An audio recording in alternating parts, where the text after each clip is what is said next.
கர்த்தருடைய பரிசுநாமத்திற்கு ஸ்தோத்திரம்.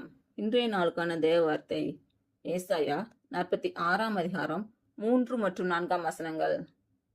யாக்கோபின் சந்ததியாரே, இஸ்ரவேல் சந்ததியில் மீதியாகிய சகல ஜனங்களே, எனக்கு செவி கொடுங்கள். தாயின் வயிற்றில் தோன்றினது முதல் உங்களை ஏந்தி, தாயின் கற்பத்தில் உற்பத்தியானது முதல் உங்களை தாங்கினேன். உங்கள் முதிர் வயது வரைக்கும் நான் அப்படி செய்வேன். நரை வயது மட்டும் நான் உங்களை தாங்குவேன். நான் அப்படி செய்து வந்தேன். இனிமேலும் நான் ஏந்துவேன், நான் சுமப்பேன், தப்புவிப்பேன்.